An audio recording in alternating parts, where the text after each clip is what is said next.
Welcome to another episode of A Tonic for Lunacy. I'm your host, Donna. And today I want to take a second to talk about just like this whole process, this whole thing we call life. Specifically, what I want to talk about is the process of deconditioning. And in full transparency, as I always try to be, I have a new program. It's a 31-day deconditioning challenge through the lens of manifestation. So what it is it's kind of bridging the gap between where I want to go, what I want to do, what I want to create, and where I currently am. So what I love about this program is that it's kind of like the law of attraction, like manifestation 101, but it's 2.0. So manifestation 1.0 is LOA. Manifestation 2.0 is my version, right? This is like my understanding of the laws of the universe, specifically the law of cause and effect, and how all of these laws of the universe and how like the way that we understand manifesting, how that can lead us, how that can help us decondition, how that can help us do the shadow work that we need to do in order to bridge the gap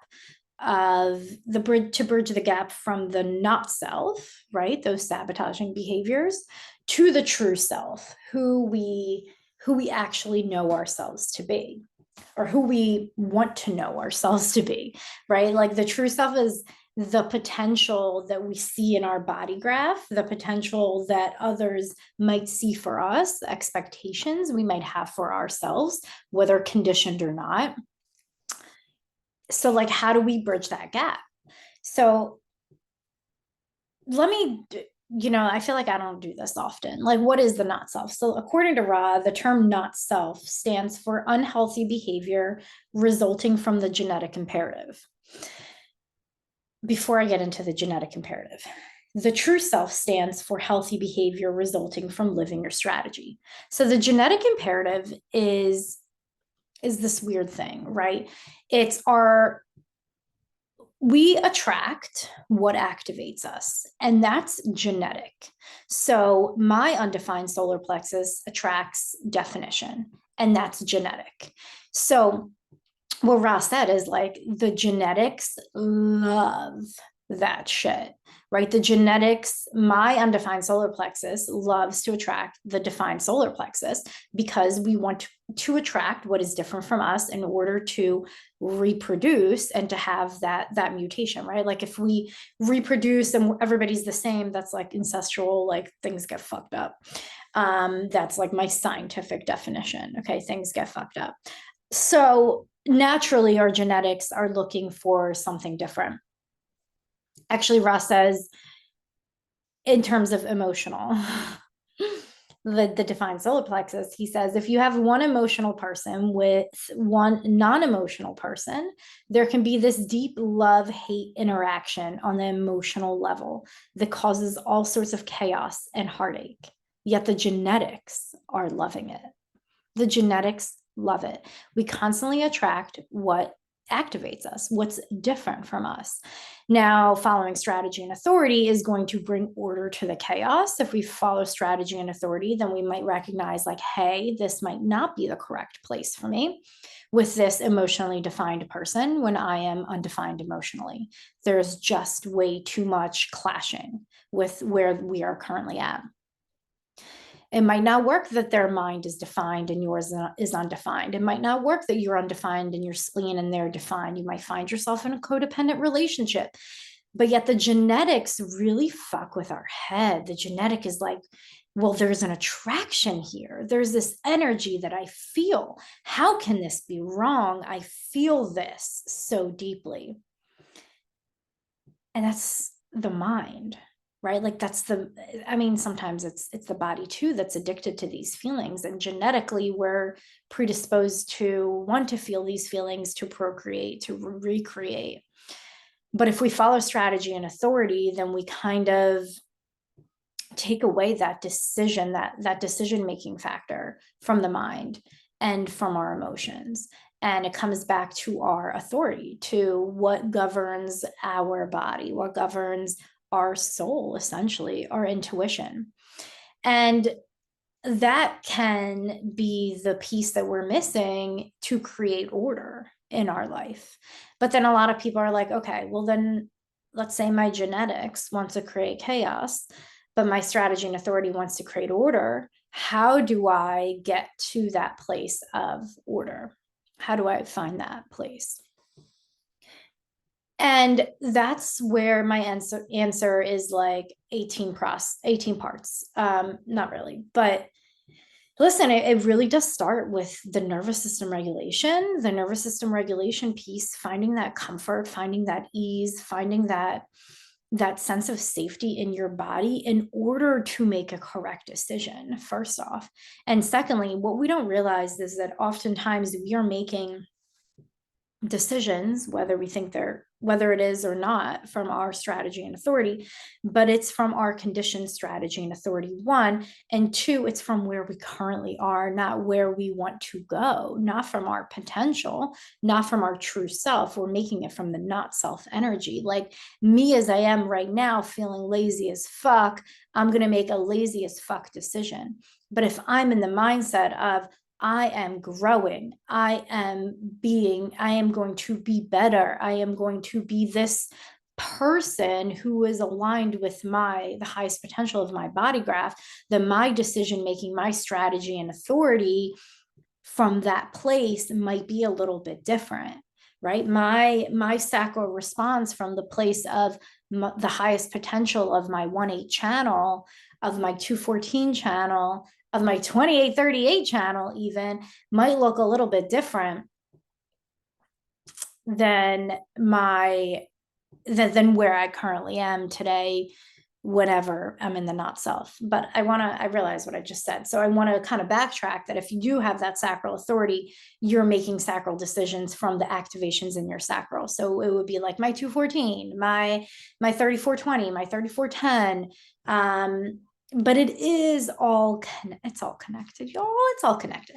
But that is specifically what my sacral responds to. But listen, okay, I've got that 3410, that's my convictions. If I don't know what I'm willing to stand up for, if I don't know what my values are, if I don't know what I'm willing to die for, then I'm always going to be making those sacral decisions from a bit of confusion, right? And if I completely trust my body 110%, trust my sacral, then it'll be fine, right? I'll figure it out. But the truth is that we don't all always trust ourselves 1,000% of the time. So it does help to have like a very clear understanding of who you are, of your potential, of your highest true self, of your convictions in this example, to make a decision from that place, to let your sacral make a decision from that place. So the deconditioning program, the 31-day deconditioning program, like that is what I'm helping you to do. I'm helping you to kind of to find that higher potential place, right? So we're not looking at other people. We're not looking at, oh, I really want to be this person. I really want to manifest what this person has. Like what I really, really, really encourage everyone to do in this program and always is look at your own body graph. What are your own gifts that you've repressed? What is your own potential that you've repressed? Where are you not meeting your own expectations? And we start there, right? We move on from there. How do I bridge the gap of where I'm currently at and where I see in my body graph that I want to go? So the reason that we repress a lot of our gifts and our strengths and our potential is because, one, trauma, two, conditioning, and three, we get confused. What's me? What's not me? What's me? What's not me? So our trauma is going to be, our body's inability to process information, process emotions. So that moment in time, that trauma, those emotions get stuck in the body. Our brain is in survival. It's not focused on what's your passion, what's your purpose, what's your genius, right? Like our brains don't give a fuck about that. They are trying to survive. So it actually shuts down that part of the brain that's responsible for identifying your genius. So, of course, I don't have conscious access to it. Of course, I don't have conscious access to it. So that is part of it. And then another part of the trauma is it safe? Is it safe to be who I am? There's a Lana Del Rey song that comes to mind. Is it safe to be exactly who we are? Is it safe to be embodied in your genius? Is it safe to be embodied in your highest potential? Like that is part of the deconditioning process too. If you want to live your genius, if you want to live your potential, you have to ask yourself, is it safe? And not from the mind, from the body. Does my body feel safe being different, being unique? What did I learn? What did I learn about this gift? About this shadow genius, right? Like I call it a shadow genius because we take this beautiful, amazing, creative force within us and we bury it. We like bury it so deep into the ground because the trauma, because we learned it's not okay, because we learned it's not safe, because we don't fucking want it, because mommy and daddy didn't have it, or because mommy and daddy won't love us for if we embody this. It's so important to recognize all of these little nuances of why we won't allow ourselves to embody it from somatically, right? Like from the body's perspective, but also from the mind. What's the story that my mind is telling me?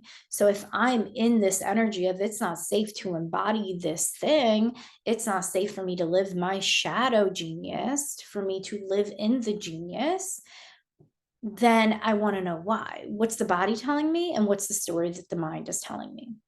Because it is an illusion. And this is what we go into in the 31-day challenge is it is an illusion that you have created for safety reasons, for survival reasons. I'm not judging. I don't care. And you shouldn't judge either, because whatever it was, it helped you get to where you are today. It helped you survive. It helped you live, right? So whatever it is, we don't care, but we want to know why. We want to understand it. Knowledge truly is power. But we want to understand it so that we can transcend it. So that's something that I walk you through in this challenge is understanding why you may have repressed this and understanding the story that you've been telling yourself. And that's what I call the wrinkle in the fabric of reality. I don't know. I don't give a fuck. I just like, I see it as a wrinkle. And then like, all I want to do is iron it out.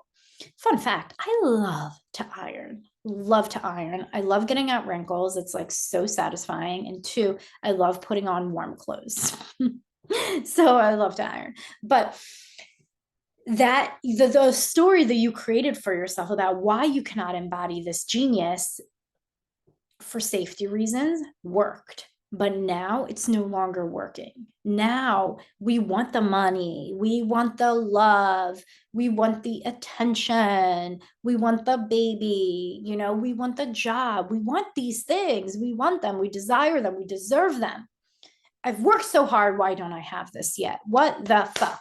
What is my genius? What is my purpose? What is my power? And how do I embody it? You get this, right? Like you get to have what you want, what you desire for the most part. So we want to know what the story is, what the wrinkle is in your reality that your mind has been telling you over and over and over again is real, is true. Because I would bet it's not true. It's not real. It's a wrinkle that you just need to iron out and then put on that warm shirt, right? Let it bring you comfort. So that's something that we're going to go through is like your shadow genius and how to take out that wrinkle in reality of why you can't have it yet, why you don't have it, why it's unsafe. Unraveling all of those threads in the fabric of your reality, if you will. The shadow genius. Okay. So another reason I talked about trauma, conditioning, right? Like mommy and daddy told me this was wrong. My parents struggled with money. Therefore, in order for me to have money, that means my parents, I will feel guilty, or that means my parents won't love me because they always hated rich people, right? Like it's all of these different weird conditionings. They're weird, they're quirky, they're things like you'd never expect, and we have so much judgment against them, and that is the problem. That's the problem, is the judgment that we have against all of our conditionings, because we make ourselves feel wrong for having them. Therefore, we deny them. We deny our current experience. We try to affirm on top of our current experience. No, I'm going to make this better, better, better, better by affirming manifestation 1.0. But manifestation 2.0, Donna's manifestation, says we do not affirm on top of our current reality, because when we do not accept our current reality, when we deny our current reality for exactly what it is, we are in essence denying ourselves. We are denying ourselves because I created this. I created this. It's energetic, it's law, it's mechanical. I don't fucking know, but it's real and it's true. We don't deny anything. In shadow work, we don't deny anything. In fact, it's the opposite. We accept it all. We love it all. We embody it all. It is all a part of us, whether we accept it or not, it is there. It's just that when we don't accept it, it's in the subconscious mind wreaking havoc. When we do accept it, it's right in front of us. We can play with it. We can talk to it. We can quote unquote control it. Can't control shit, but it gives you the illusion of control.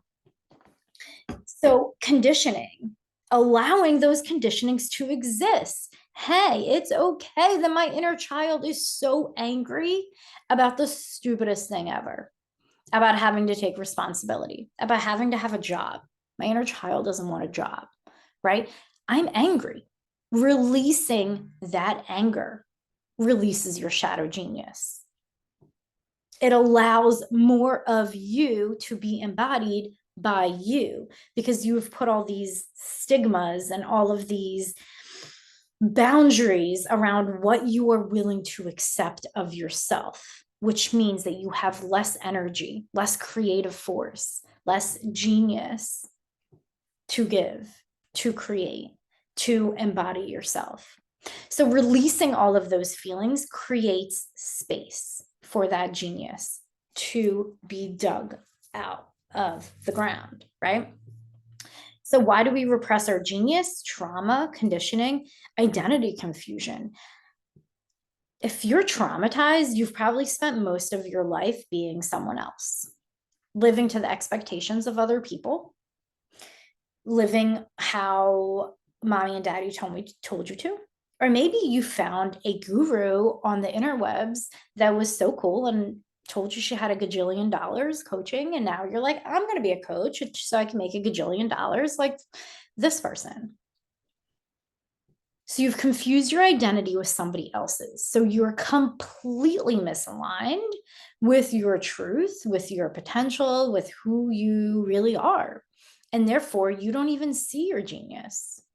You don't even resonate with it because you're so disconnected from it, because you've been somebody else. Again, we don't deny this, right? We accept this. It is what it is. It's here and it is what it is. So we accept it. We allow it in.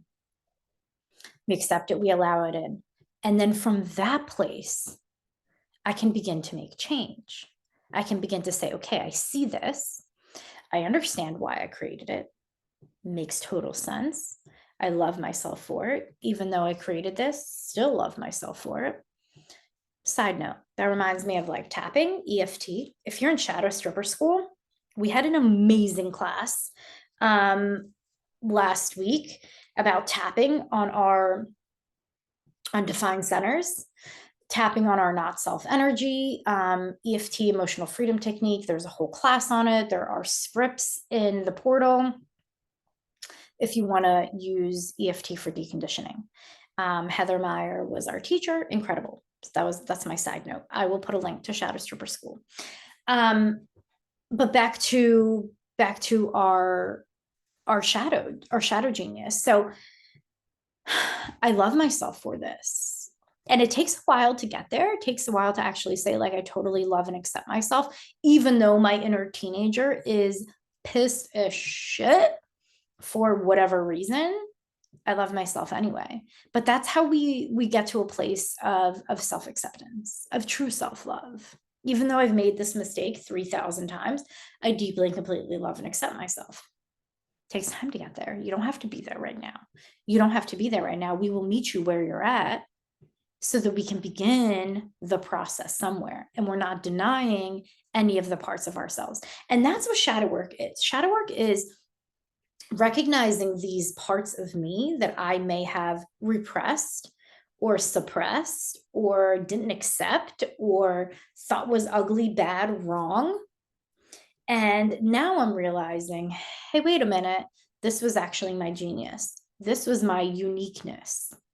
This was my shadow genius, in effect. So let me pull it out of the rubble. Let me dig it out of the ground so that I can begin to embody it. And there are steps that go along with that. So my deconditioning, my 31-day deconditioning program is it's for manifestation. It's for deconditioning your shadows, but it is so much deeper than that. So much deeper than that. It's about embodying your shadow genius. It's about understanding who you are, accepting who you are, dealing with your traumas, releasing those emotions, loving that inner child. All the while, you will be learning my manifestation 2.0 tricks, tips, processes, frameworks, all those things. We will be learning about the universe. We'll be learning about what is real and what isn't. We'll be learning about value. We'll be learning about why any of this shit matters. We'll be learning about healing. It's 31 days. You get my entire guide. You get challenges every week. You get a private Instagram profile where we'll be chatting and Q&As and motivation and inspo and shit like that. And it's $66 for an entire month. You get to keep the information, obviously. So redo it a gajillion times. It doesn't matter. The information is yours. The more you do it, the deeper you will go, the more you will release. 100%. $66, that's like one night at the bar, or it's like one night out of eating some shit that will make you feel nauseous for the next 3 days. It's like 10 times going to Starbucks. It's, I don't even know what else. Probably it's less than a pair of jeans, y'all. Less than a pair of jeans. I guess depends where you're buying them. It's less than those Lululemon leggings.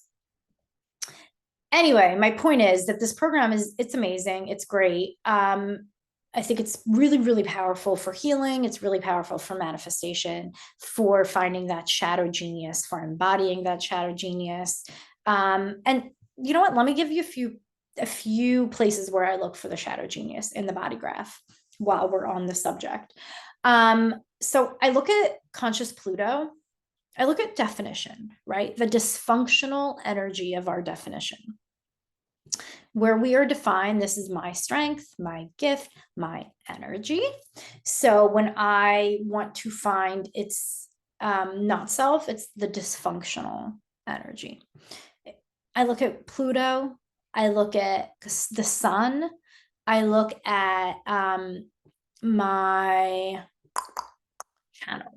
channels, huge one, because this is so much concentrated energy. It is 2 gates and then the channel. So 1 + 1 = 3. 3 places where I have skill, where I have strengths, where I have power, where I have gifts, where I have genius. 3 places where I can be conditioned. So actually, if you download my free shadow chart, I will give you your channels and the potential for repression, suppression, trauma, why you may have denied this gift that you possess. And then the unconscious Mars. So your unconscious Mars, your core wound, once we transcend that core wound, what is left underneath it is our gift, our genius, your shadow genius. Okay. So some of that stuff we will be going through in the 31-day deconditioning program. Obviously, if there are questions about it, let me know. Whatever questions come up while you're doing the program, if you're in it with me, those I will answer If you want to know more about the Shadow Genius, we can chat about that. There is some information on it. We do get into it. I'll be posting some stuff on Instagram in the days to come. So definitely don't miss out. Check out the program. Spooky season, we start October 1st. Let me know if you have any questions. All the links will be in the show notes, and I will see you next time. Thanks. Bye.